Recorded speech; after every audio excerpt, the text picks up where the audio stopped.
Welcome to the Jeff Crilley Show. And now, here's Jeff Crilley. Good Saturday morning, DFW. Welcome to the Jeff Crilley Show. We have a action-packed show, so we're going to get right into it. I know everybody out there who has a small business thinks, I'm going to put up a Facebook page, I'm going to put up a website, and I'm going to be in business, and everything's going to be fine. Well, my first guests are going to tell you that's just not the case. You got to do a lot more than that. Risha Connie, Jeremy Allen, and Aaron Allen are with Digital Success. Guys, welcome to the Jeff Crilley Show. Thanks for inviting us. Okay, so tell us about the history of Digital Success. Where did this come from? Well, in 1995, I was a student at University of Texas, and my dad picked up the phone, called me, and said, "Hey, I'm in trouble." I said, "What happened?" He said he had a large order from a national chain that had ordered 25 different styles of dresses. And a large $1 million order that got canceled right before it before it left the Hong Kong port. And he said, "Hey, I'm in trouble. I have a lot of money blocked into this deal." And I was a 18-year-old kid. I had no idea what my dad was talking about, but I heard him, right? And he said, "So what should I do? No one's going to buy these dresses overnight. These are all size 12 and 26." And these are like plus size dresses, and there are not that many retailers that actually carry these. And I said, "You know what, Dad? You should probably put them up on the web. They say that the internet is going to be the next big thing." My dad's like, "What is the internet?" Right? That's 1995. And so I helped him get his first website set up. We called it Discount Dresses, and we helped put it up in 1995. I mean, that was way back when I got introduced to the web and started coding in HTML, if you will, right?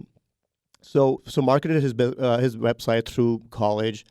I joined Deloitte, as a consultant, and I decided that I'm actually more passionate about the internet and what it can do for businesses. So I started a company in 1999. So that's how long ago the business was started. Wow. And so much has changed since you started it. Yeah. I guess back then just having a website was cool. Now, I mean, you've got to do so much more. So let's bring the Jeremy and Alan and Aaron into this. So how does Digital Success work? What do you guys do when a client first comes your way? How do you craft a strategy that will be successul? Well, you first got to understand who the client is, their history and what they've done. You've got to look at competitors, and you got to craft a plan towards the audience you want to go after. There's so many different strategies that are available between a programmatic, SEO, social ads, just pay-per-click, and there's no strategy that works equally for anyone. If you're national, local, business to business, so we have to look at what has been working with the experience and history that we have, and we put together a plan targeting their audience, and there's some trial and error in that as well. It takes several months to find the right recipe for success.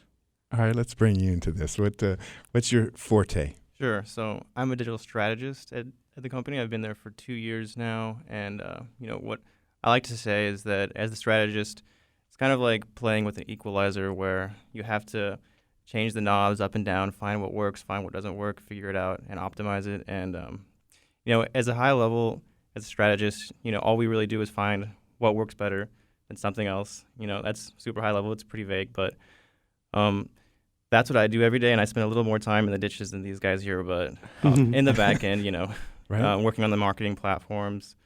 I spend 40% of my time in the ditches and then 60% time client facing. So as a strategist, that's what I do every day. That's awesome. Well, the field just continues to grow. Rishi, you and I were visiting at my office the other day, and you mentioned a strategy that I really don't know much about. So I want you to share that with my listeners. The whole idea of being at a convention center or a conference center and then targeting just the people going to the conference. Sure. I think you're going to really get my team excited here to talk about it more than I would be able to express it. So the story is really around the fact that you have a customer and who's selling a product. In your case, you had a customer who's selling some clothing, scrubs. And so how do you get more customers through them? And as you imagine that they were actually selling those products through a trade show. And a trade show was, say, focused on hospital and healthcare. and how do you get more people to know about their business. So the idea is to geo-target the trade show and the places around the trade show where people will flock, and make sure that whenever they get on the internet, based on their geofencing of their location, we can actually now target ads to them. So I pull up my iPhone. I'm at the Dallas Convention Center. I'm at this trade show, and the next thing you know, I'm seeing all these ads for one of the vendors. That's right. You're seeing targeted ads based on that event. It's really a great way for a company that has 25 trade shows they want to go to a year, but maybe they only have a budget to go to 10. So we can actually put a virtual fence around every show they know that their decision makers are going to be at, and where they want to put their products, and make sure they still have some visibility at some shows maybe they don't want to have feet on the ground. But we basically fence in the hotel, the convention center where everyone's staying, any major event around that. If it's a 5-day show, and we're hitting them via their devices the entire time they're there. And if they're at the show, then maybe the ad expresses the opportunity to come to their booth to get something, or get free drink tickets for the event Friday night, that kind of thing. Okay, I'm going to challenge you guys. So I picked up some donuts just now from this little donut place at Frankfurt and the Tollway. Little mom and pop, on the front it says donuts. I mean, they come to you as a client, and they want a digital strategy. What are some of the things that you're coming up with for them? I think the first thing is to figure out what their target audience is, right? I mean, let's go down to the basics of marketing. It's not just about digital; it's about getting the basics. Who is the target audience? What is the persona of the client? And so understand the demographics of it, and then figure out, are we trying to attract the walk-ins? Are we trying to attract the businesses that should be buying in bulk, or are we trying to attract, as a bakery, are we trying to attract other restaurants who should be buying some stuff for them? So depending on what the target is, then we'll be able to set up a strategy around that. It seems like with a store like that, it's almost neighborhood marketing. That's right. Because they're not going to grab from South Lake. They're just going to be North Dallas, Addison, Plano. Yeah, they are going to have competitors, and as Richie mentioned, there's some other unique opportunities. What makes their location different? Making sure we take that message to their geo area. And also, showing them new opportunities like the bulk selling to companies. Maybe things that they haven't thought about, and targeting the right people in some of the major buildings around there with some unique offers. Well, talk about Facebook advertising. Are you a fan? Does it work?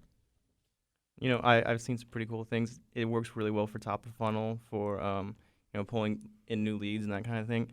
And I'm definitely a really big fan of Facebook ads. Yeah, it's growing, and it's been growing for the past 2 years or so, very quickly. So for this donut shop that I'm talking about, they could target people in that zip code?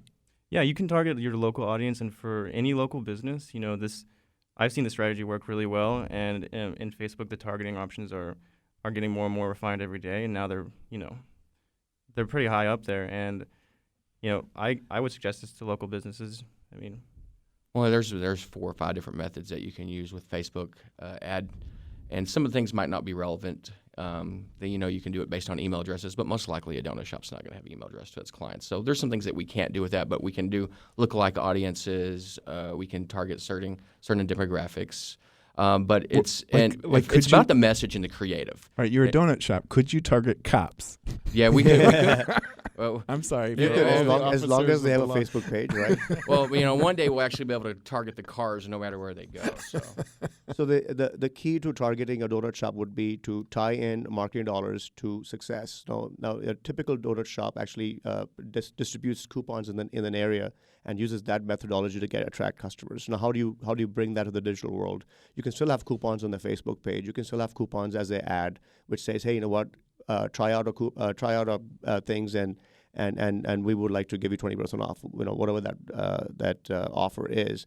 But you can really capture that offer and tie it into ROI by capturing, how many people have redeemed that coupon, just like you would do an offline method. Well, Rishi and I met through a group called EO, Entrepreneurs Organization, and it's a global organization of successful entrepreneurs. So I want to know how you built your business from just you in your bedroom to now a multi-million-dollar enterprise. What's the secret?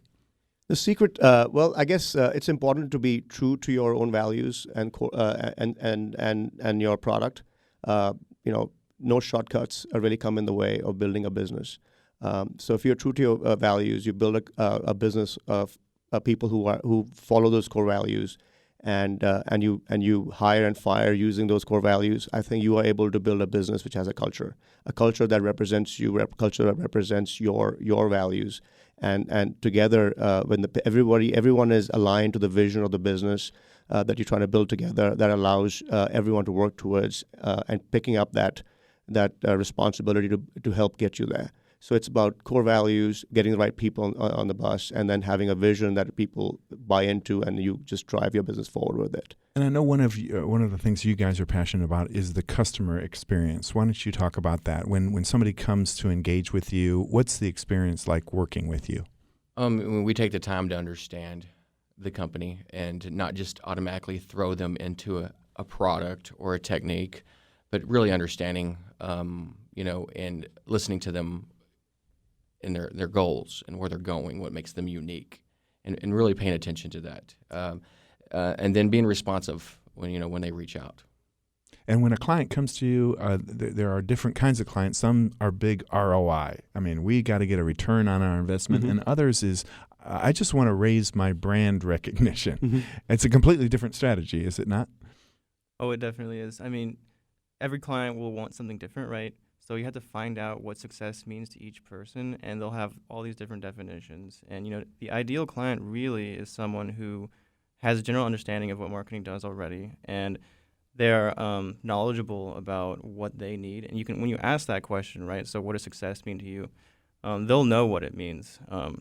And you will be able to flesh that out with them over time and show how you've measured your results versus what they want, and be able to prove how things have been going. So, I mean, outstanding. Yeah. Well, unfortunately, this segment is over, but Rishi, give us the website. It's www.digitalsuccess.us. We'll absolutely have to have you guys back. Thanks so much. Thank you. And when we come back, a nonprofit in Denton County that is really making a difference in the lives of children. That's coming ahead on The Jeff Crilley Show.